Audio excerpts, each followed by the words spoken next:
Recording studio Sheikhpura.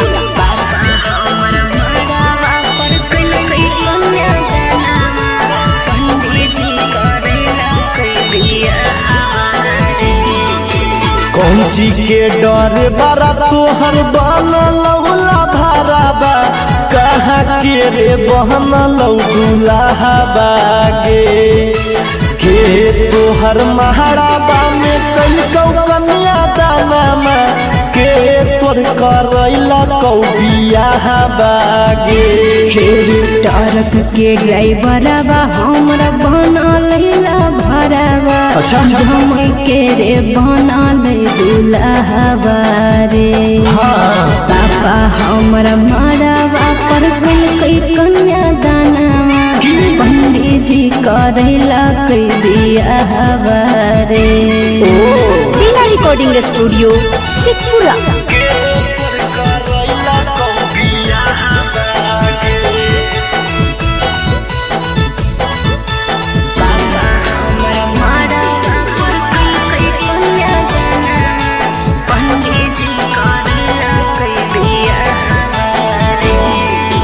कैसे तोहरा ओकरा से लहड़ल नजरिया कैसे बसल दिल के भीतरिया गे के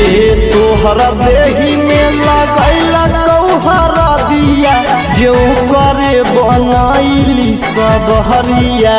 गे जमुई के बजरिया में लड़ल नजरिया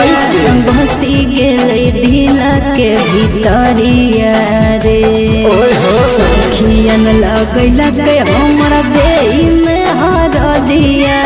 हो करे बनली सबरिया रे मानो होबे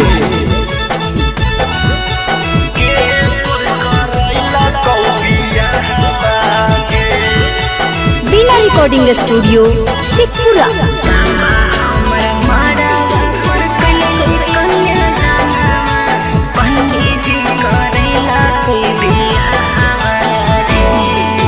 कैसे ओकरा से प्यार बढ़लौ कैसे ओकरा से बात होलौ कौची हो ओकर छौड़ी ना मांगे